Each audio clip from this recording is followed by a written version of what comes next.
음식을 먹지 않은 시간을 만들어 공복을 즐긴다. 이것만으로 병을 모르는 몸을 얻을 수 있다.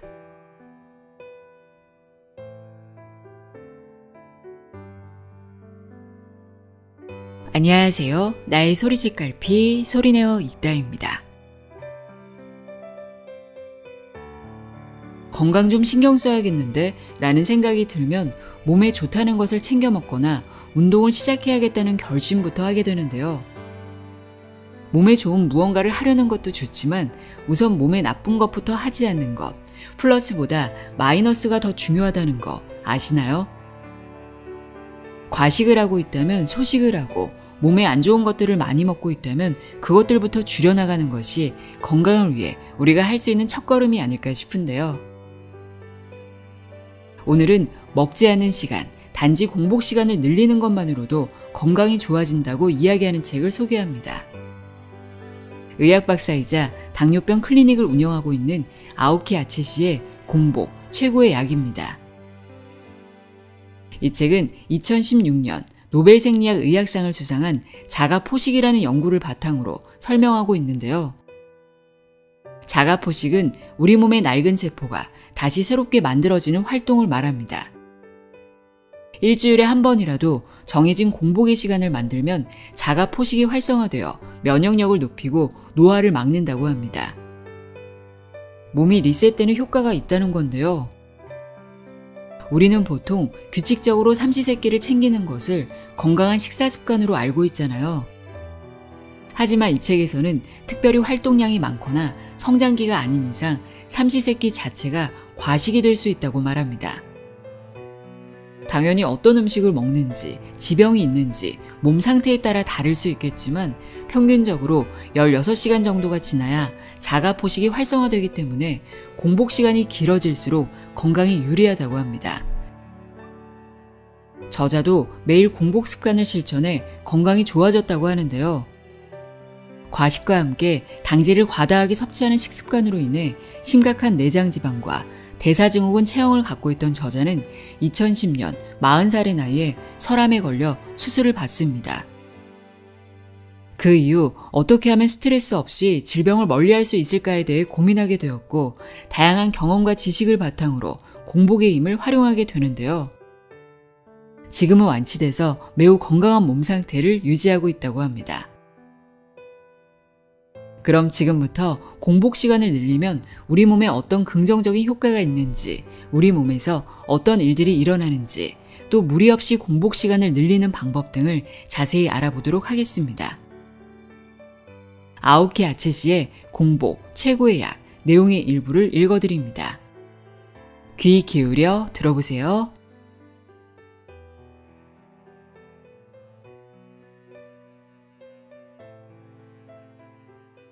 들어가며 일일 삼식, 과식이 만성 피로를 만든다.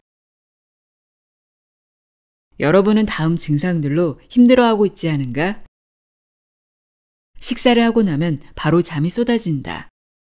최근에 위가 약해진 것 같다. 금세 피로가 몰려온다. 무언가 하고 싶은 의욕이 없고 하더라도 허둥대는 등 감정의 기복이 심하다. 나이가 들면서 자연스럽게 찾아오는 체력 저하나 운동 부족 등 원인은 다양하겠지만 이러한 증상들은 어쩌면 과식, 특히 당질의 과다 섭취에서 오는 것일 수 있다. 이 말을 들으면 분명히 다음과 같이 생각하는 사람이 있을 것이다. 나는 하루 3번 규칙적으로 식사를 하고 있다. 그렇게 많이 먹는 편이 아니다. 자세한 것은 본문에서 설명하겠지만 일일 삼식은 그 자체만으로도 과식이 될 수 있다. 성인 한 명이 필요로 하는 일일 총 칼로리는 1800에서 2200kcal 전후라고 한다. 한편 현대인들 중에서도 특히 외식이 잦은 사람은 아무래도 고칼로리 식사를 하기 쉽다.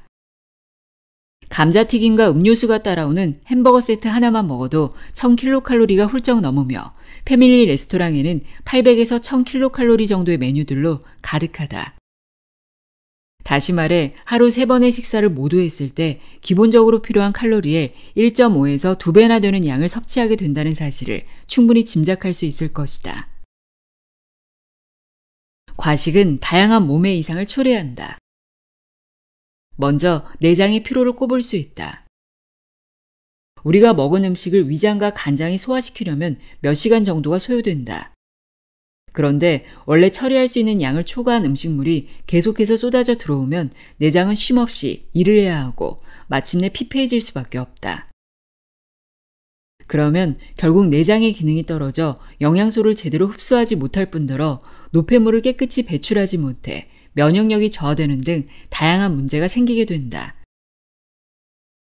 한편 과식은 비만을 부른다.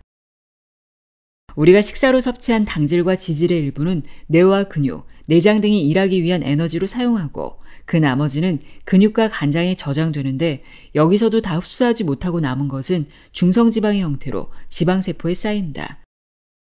다시 말해 소비하는 에너지보다 많이 먹으면 그만큼 지방이 증가하는 것이다. 과도한 지방, 특히 내장지방에서는 유해 호르몬을 분비하여 혈당치 상승, 고혈압, 혈전 형성 등을 초래한다. 또한 유해 호르몬은 만성 염증 상태를 불러와 암을 유발하기도 한다. 이 밖에도 과식은 몸을 녹슬게 하는 활성산소를 증가시킨다는 단점이 있다. 과식은 피로와 나른함의 원인이 될 뿐 아니라 당뇨병과 고지혈증 등의 동맥경화성 질환, 뇌출혈이나 뇌경색, 협심증과 심근경색 등의 허혈성 심장질환, 나아가 암의 원인이 되기도 한다.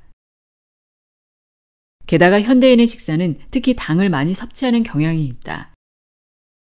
성인이 필요로 하는 탄수화물은 하루 약 170g 정도라고 한다. 한 공기의 밥이 함유한 당질은 50g 정도이므로 하루에 밥 3공기를 먹으면 그것만으로 원래 필요로 하는 당질을 섭취하게 된다. 다시 말해 3공기의 밥과 함께 디저트를 먹으면 그것만으로 당질 과다가 되는 것이다. 덧붙이자면 지금 슈퍼마켓에서 팔고 있는 가공식품과 반찬의 원재료를 살펴보면 식품 대부분이 당질을 함유하고 있다. 식품 각각에 들어있는 당질은 소량이지만 의식하지 못하는 사이에 우리의 몸을 당질 과다 상태로 만든다. 그리고 당질의 과다 섭취 역시 다양한 몸의 이상을 초래한다. 당질은 중성지방으로 변하기 쉬운 특징을 지니고 있어 비만의 원인이 될 뿐 아니라 간장에 비정상적으로 지방이 쌓이는 지방간의 원인이 되기도 한다.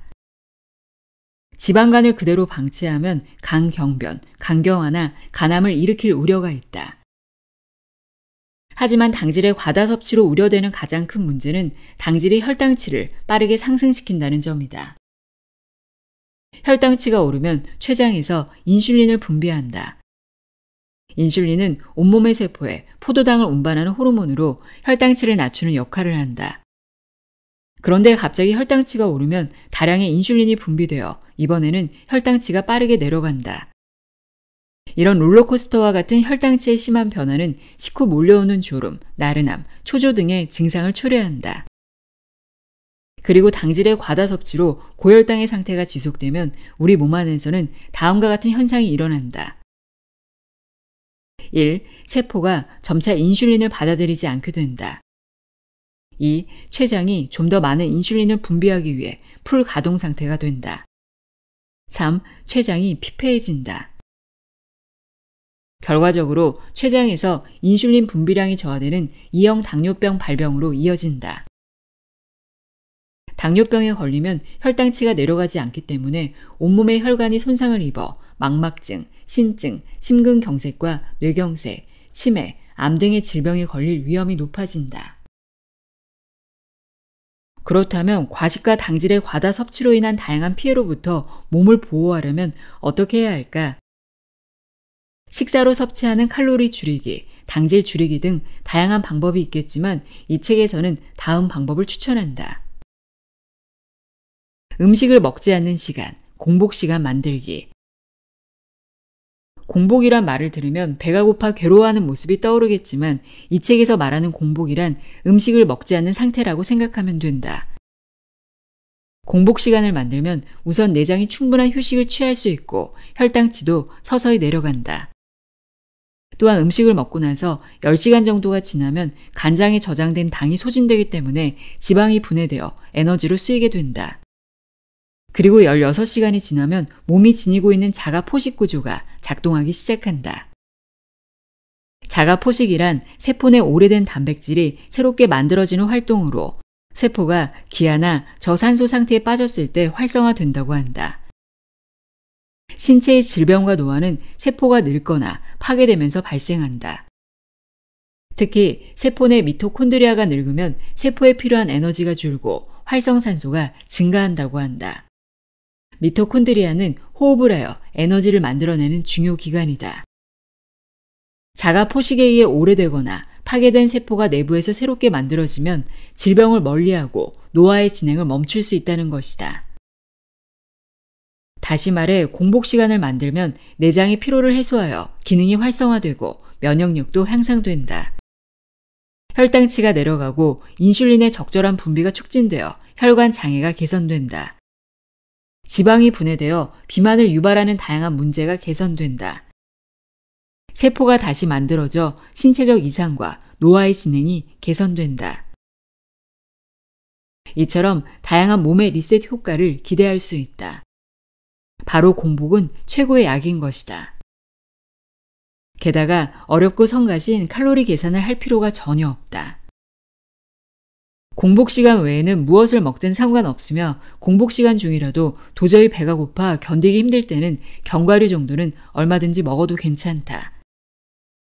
자가 포식을 활성화하려면 연속적으로 16시간 이상의 공복 시간이 필요한데 수면 시간을 잘 활용하면 무리하지 않고도 실천할 수 있다.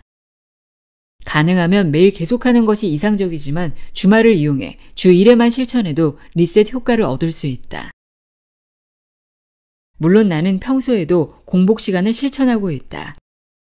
참고로 나의 시간 일정은 다음과 같다. 평일 아침 7시에 일어나 삶은 달걀 하나와 생채소 등 가볍게 식사를 하고 저녁 21시쯤 일반적인 저녁 식사를 한다. 그 사이에는 음식을 먹지 않는다. 단 배가 고파 일에 지장을 줄 때는 견과류를 먹는다. 휴일, 토요일과 일요일 중 하루. 일어난 뒤 아침과 점심에는 아무것도 먹지 않고 저녁에만 식사를 한다. 이렇게 나는 평일에는 13시간에서 14시간, 휴일에는 24시간의 공복 시간을 만들어 몸을 리셋하고 있다. 24시간 공복이라고 하면 여러분은 고통스러울 것이라고 생각하겠지만 예컨대 밤에 식사를 하고 다음날 아침 조금 늦게까지 잠을 자고 나서 점심 한 끼 정도 거르기만 하면 충분히 실천할 수 있다. 다시 말하지만 공복 시간을 만들기만 하면 과식과 당질 과다 섭취로 인한 폐해를 리셋할 수 있다. 어렵고 귀찮은 칼로리 계산을 하지 않아도 내장의 피로가 해소되고 혈당치가 내려간다. 지방이 줄고 세포가 다시 만들어져 몸의 이상과 질병, 노화를 예방할 수 있다. 여러분도 꼭 공복이란 최고의 명약으로 질병과 피로, 노화를 모르는 몸을 만들어보자. 일일 삼식은 위장을 지치게 하고 몸의 이상을 초래한다. 일일 삼식의 폐해로 다음을 가장 먼저 꼽는다. 위장을 비롯한 내장 기관이 쉴 시간이 없다. 음식물이 윗속에 머무는 시간은 평균 2시간에서 3시간, 지방 성분이 많으면 4시간에서 5시간 정도라고 한다. 또한 소장은 위에서 내려보낸 소화물을 5시간에서 8시간에 걸쳐 분해해 수분과 영양분의 80%를 흡수한다. 다음으로 대장은 소장에서 흡수하지 못한 수분을 15시간에서 20시간에 걸쳐 흡수한다. 하지만 1일 3회의 식사를 하면 아침에서 점심까지 4시간에서 5시간, 점심에서 저녁까지 6시간에서 7시간 정도이므로 직전에 먹은 음식물이 아직 위와 소장에 남아있을 때 다음 음식물이 운반되어 들어온다. 그러면 위는 쉴 틈도 없이 계속해서 소화활동을 해야 하므로 점점 피폐해져 간다. 게다가 나이가 들어감에 따라 소화액의 분비가 줄어들어 위장의 기능도 둔해진다. 그러면 소화에 점점 더 많은 시간이 걸리게 되고 결국 위장이 쉽게 지치게 된다. 1일 3회 부지런히 식사를 챙겨 먹어 위장이 피폐해지면서 몸에 다양한 이상이 나타나기 시작한다. 우선 위장이 피로해 소화 기능이 떨어지면 음식물의 영양분을 충분히 섭취할 수 없기 때문에 몸에 필요한 비타민과 미네랄, 미량 원소가 부족하게 되고 결국 쉽게 피로와 나른함을 느끼며 피부와 머리카락의 상태도 나빠진다. 또한 속쓰림, 복부팽만, 식욕부진과 같은 증상이 생기기 쉽다. 속쓰림은 식도와 위 사이의 근육이 약해지고 위장 입구 부분이 수축이 잘 안 되어 위액이 식도로 역류해 생긴다. 복부팽만은 위의 기능이 떨어져 소화에 시간이 걸리고 음식이 위에 계속 남아 생기는 증상으로 위의 소화 기능이 떨어지면 식욕을 잃기도 한다. 최근 속쓰림이나 복부팽만을 느끼는 횟수가 증가했다. 예전에 비해 식욕이 떨어졌다라고 느끼는 사람은 위가 지쳐 기능이 떨어졌을 가능성이 높으므로 꼭 쉴 수 있게 해주자. 한편 속쓰림이나 복부팽만, 식욕 부진의 빈도가 너무 잦은 경우나 오래 지속되는 경우 위염 등 특정 질병으로 이어지거나 이미 병이 생겼을 수 있으므로 한번 검사를 받아보도록 한다. 한편 장이 지치고 기능이 둔해지면 완전히 소화하지 못한 음식이 장내에 남으며 이것이 부패, 암모니아 등의 유해 물질을 발생시킨다. 장 속에는 다음의 3가지 장내 세균이 존재한다. 소화를 돕고 건강을 유지하는 역할을 하는 유익균, 장내를 부패시켜 질병의 원인을 만드는 유해균, 몸이 약해지면 유해균으로 변하는 기회 감염균. 건강할 때는 유익균이 증가, 활발하게 활동하지만 장 속의 노폐물과 몸에 불필요한 것, 유해 물질 등이 쌓여 장내 환경이 악화되면 유해균이 늘고 활동하기 시작한다. 그러면 장의 기능이 점점 둔해지고 변비나 설사 등이 생기게 된다. 덧붙이자면 노화나 위의 피로로 말미암아 위액이 감소하여 충분히 소화되지 않은 음식물이 장내로 들어오면 이 역시 장내 세균의 균형을 깨트려 장내 환경이 악화된다. 나아가 장에서 발생한 유해 물질은 혈액을 타고 온몸을 돌게 된다. 때문에 피부가 거칠어지거나 채취가 심해지며 때로는 암 등의 질병이 발생하기도 한다. 또한 장은 음식을 소화 흡수하고 몸에 불필요한 것과 노폐물을 배설할 뿐 아니라 체내로 침입하려는 이물질을 제거하고 몸을 지키는 면역 기능도 갖추고 있다. 장의 기능이 떨어져 장내 환경이 나빠지면 면역력이 저하되어 감기나 폐렴 등의 감염 질환에 걸리기 쉽고 알레르기가 심해지며 암의 발생과 같은 일도 일어나게 된다. 식사가 정말로 시작되는 것은 음식을 입에 넣은 후 1일 3회 식사로 피로감을 느끼는 것은 간장도 마찬가지다. 아니 간장의 피로는 위장이 그것 이상이라 해도 좋을 것이다. 간장은 신장과 함께 침묵의 장기라고 하는데 보통은 그 존재를 의식할 일이 거의 없다. 위장에 관해서는 자주 신경을 쓰지만 술을 많이 마셨을 때나 간장에 무언가 장애가 발생했을 때를 제외하고는 간장의 상태를 크게 염려하지 않는다. 대부분의 사람이 그렇지 않을까? 하지만 간장은 정말 부지런히 일한다. 식후 몸에 들어온 영양을 체내에 필요한 에너지로 바꾸고 여분의 에너지를 저장하며 음식에 들어있는 알코올과 암모니아 등의 독소를 처리하거나 지방의 소화 흡수를 돕는 담즙을 만드는 등등 다양한 역할을 혼자서 담당하고 있는 것이다. 때문에 식사와 식사의 간격이 좁고 음식물이 계속해서 밀려 들어오면 간장은 24시간을 쉬지 않고 일해야 하기 때문에 점점 피폐해져 간다. 피로에 지쳐 간장의 기능이 떨어지면 본래 간장에서 해독되어야 할 독소나 노폐물이 체내에 남게 되고 생산해내는 에너지의 양이 감소하기 때문에 몸이 만성적으로 피로를 느끼게 된다. 또한 술맛을 잃거나 식욕이 떨어지며 감염이나 지방간, 간경화, 나아가서는 간암과 같은 간장 자체의 질병과 장애가 생길 수도 있다. 우리는 흔히 먹는 행위를 음식을 입에 넣는 것, 음식이 목을 통과하고 나면 끝이라고 생각하기 쉽다. 하지만 음식을 먹은 뒤 몸속에서는 각 장기가 열심히 일을 한다는 사실을 잊어서는 안 된다. 몸의 관점에서 보면 오히려 음식물이 목을 통과하고 난 다음부터가 본격적인 식사를 할 수 있다. 그리고 인간에게 휴식이 필요한 것처럼 내장 기관에도 충분한 휴식이 필요하다. 미국의 최신 연구가 증명, 공복이야말로 장수와 건강의 열쇠. 과식의 폐해로부터 몸을 보호하고 건강과 젊음을 유지하는 간단한 방법이 있다. 그것은 바로 음식을 먹지 않는 시간, 공복 상태를 만드는 것이다. 최근 미국의 의학계에서는 공복과 건강에 관한 연구가 활발하게 진행되고 있으며 그와 관련된 수많은 논문이 발표되고 있다. 예전부터 칼로리 섭취를 삼가는 것이 다양한 질병을 멀리하고 장수하는 길이다 라는 사실은 알려져 있었다. 그런데 최근 논문들은 단식을 하는 것이 체중과 체지방의 감소로 이어지며 당뇨병, 악성종양, 심혈관 질환, 신경변성 질환 등의 질병을 예방하는 데 효과적임을 밝히고 있다. 여러분 중에는 공복이나 단식이라는 말을 들으면 왠지 힘들 것 같다라거나 나는 단식을 할 수 없다라며 거부감을 토로하는 사람이 있을 것이다. 하지만 내가 제안하는 식사법은 일반적으로 말하는 단식과는 꽤 다르다. 왜냐하면 누구나 무리하지 않고 마음껏 음식을 먹으면서 공복이 가져오는 효과를 누릴 수 있는 방법이기 때문이다. 단식이라는 말에서는 수도승처럼 비쩍 마르거나 야윈 사람을 떠올리기 쉬운데 우선 그런 고정관념은 버리도록 하자. 예컨대 여러분은 다음과 같은 경험을 하지 않았는가? 업무와 가사, 육아 등에 쫓겨 식사할 시간조차 없는 탓에 거의 온종일 아무것도 먹지 못했다. 취미활동에 심취하여 몇 시간이나 먹는 것을 잊은 적이 있다. 휴일에 이불 속에서 시간을 보내다 보니 전날 밤 이후 아무것도 먹지 않은 것을 깨달았다. 내가 보기에는 이것도 훌륭한 단식이다.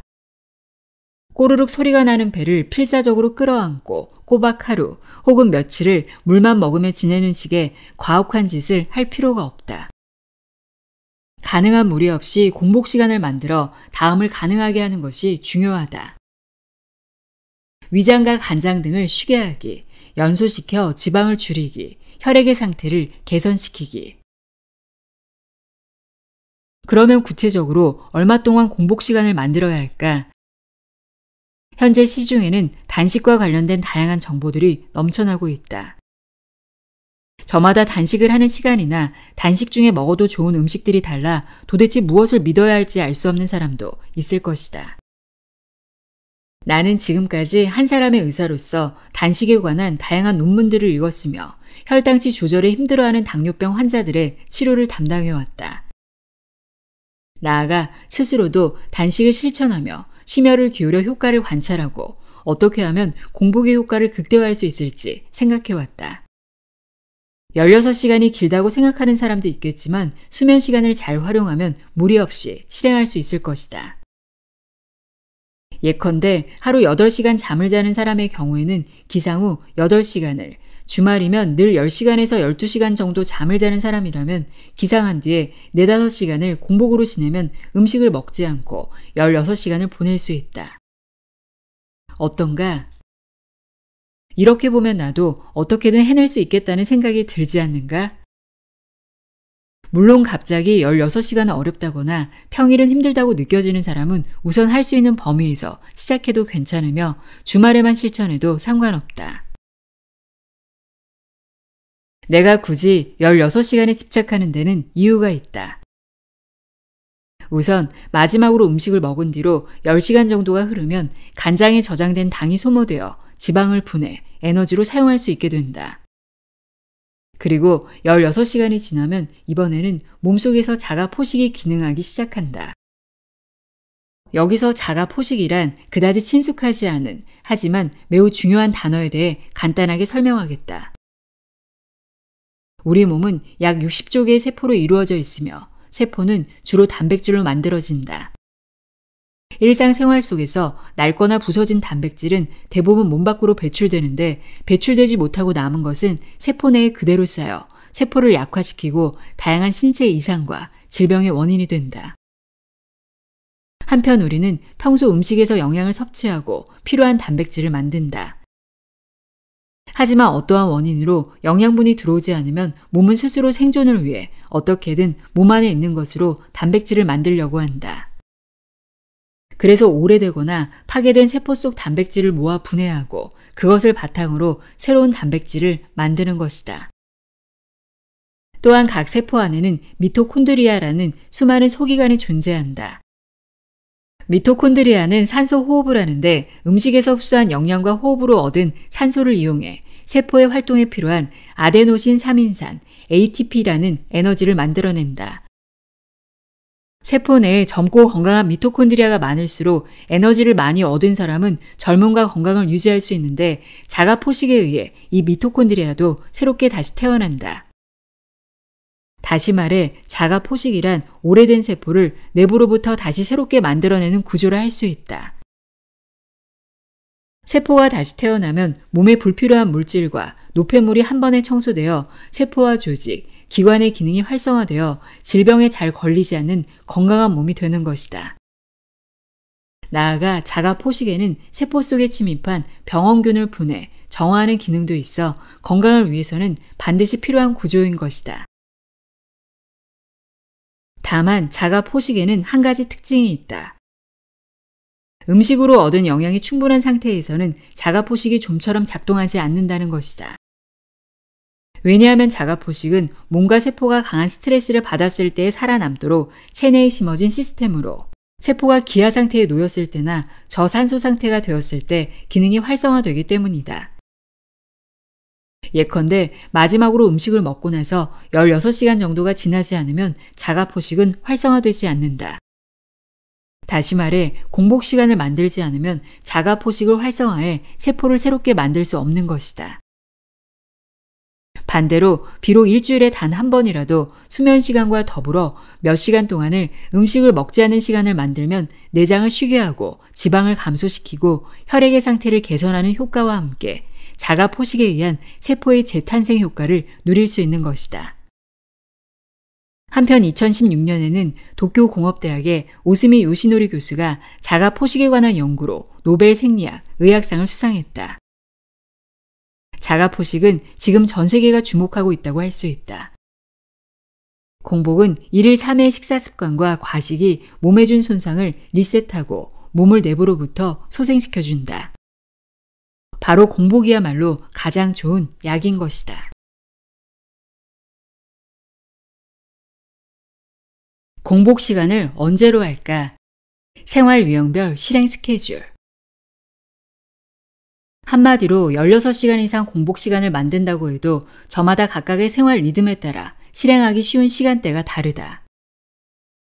이미 말한 것처럼 수면 시간을 전후로 배치하는 것이 가장 무리 없이 할 수 있는 방법이며 생체 리듬에도 맞으므로 가장 이상적이다.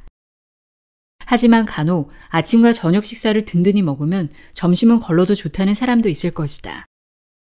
그래서 여기서는 밤 동안의 공복 시간을 만드는 경우, 점심의 공복 시간을 만드는 경우 두 패턴의 모델을 각각 소개한다. 어느 방법이 좀 더 자신에게 맞는지, 무리 없이 실행할 수 있는지를 고려하여 자신의 생활 리듬에 맞춰 응용해보자. 패턴 1. 야간의 공복 시간을 만들 경우 타임 스케줄 6시 기상, 10시 아침 식사, 이 사이에 만일 공복을 느낀다면 견과류를 먹는다. 18시 저녁 식사, 이 사이에는 좋아하는 음식을 먹어도 괜찮다. 22시 취침. 음식을 먹지 않은 시간대는 18시에서 다음날 10시다. 이 패턴이 적합한 사람은 65세 이상 혹은 주부, 가능한 공복감을 줄이고 싶은 사람, 비교적 저녁 식사를 일찍 할 수 있는 사람이다. 이 패턴의 장점 및 주의할 점. 생체 리듬에 맞으며 몸에 부담이 적다. 때문에 노화와 질병 예방 효과가 높다. 공복 시간에 수면 시간을 배치할 수 있기 때문에 무리 없이 실행할 수 있다. 패턴 2. 낮 동안에 공복 시간을 만들 경우 타임 스케줄 6시 기상, 아침 식사, 22시, 저녁 식사, 이 사이에 만일 공복을 느낀다면 견과류를 먹는다. 0시 취침. 음식을 먹지 않는 시간대 6시에서 22시. 이 패턴이 적합한 사람은 아침에 식사를 하지 않으면 오전 중 업무에 지장이 생기는 사람, 잔업이 많아 대체로 저녁 식사가 늦어지는 사람, 업무에 집중하는 동안에는 그다지 허기를 느끼지 않는 사람 등등. 이 패턴의 장점 및 주의할 점. 점심 식사를 하지 않기 때문에 잠이 쏟아지는 일이 없어져 업무 효율이 올라간다. 그리고 점심 식사 시간을 업무에 활용할 수 있으며 식사 비용도 절약할 수 있다.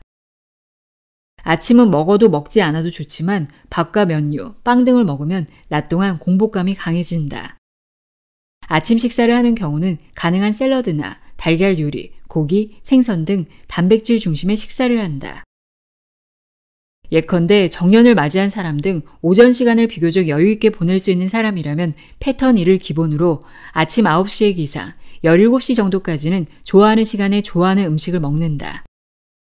17시부터 다음날 아침 9시까지 16시간은 음식을 먹지 않는다. 도저히 공복감이 느껴질 때는 견과류를 먹는다. 이 같은 시간 계획을 짜는 것도 좋다.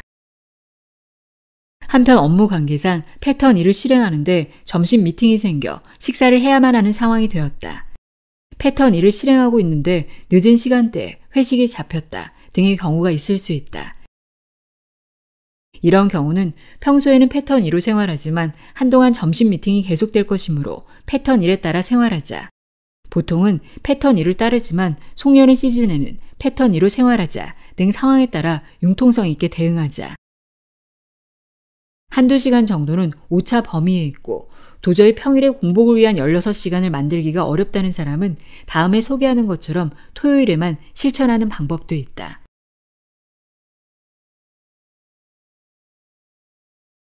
토요일은 최고의 몸 리셋 타이밍. 지금까지 일일 16시간 동안 공복 시간을 만드는 식사 방법에 관해 설명했는데 또 한 가지 여러분에게 소개할 것이 있다.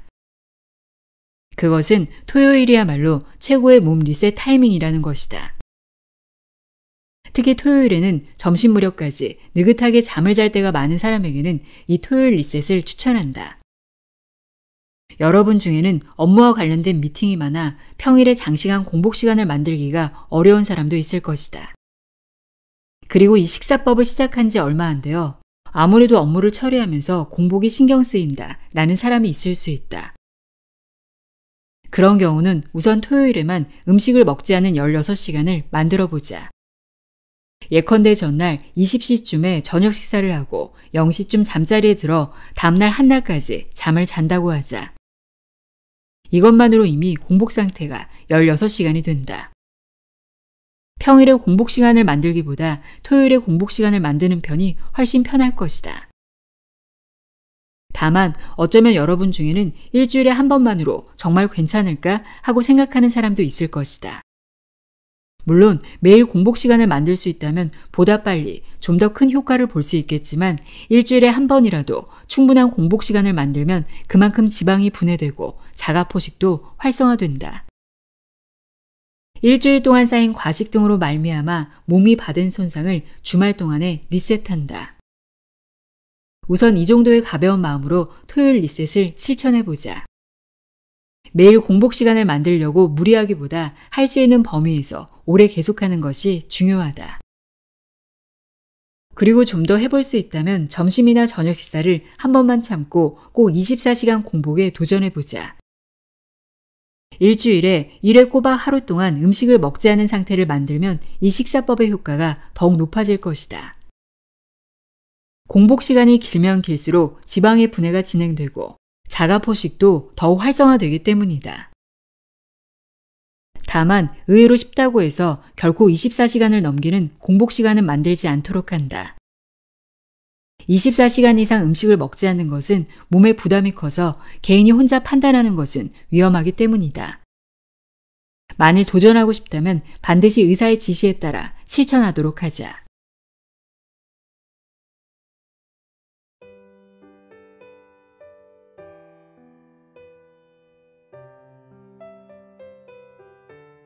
공복 최고의 약 읽어드렸습니다. 공복 시간을 늘리는 것이 건강에 도움이 될 수 있다는 내용 전해드렸는데요. 자가포식이 활성화되도록 무리하지 않는 선에서 조금씩 공복 시간을 늘려보는 것도 좋을 것 같습니다. 오늘도 함께 해주셔서 고맙습니다.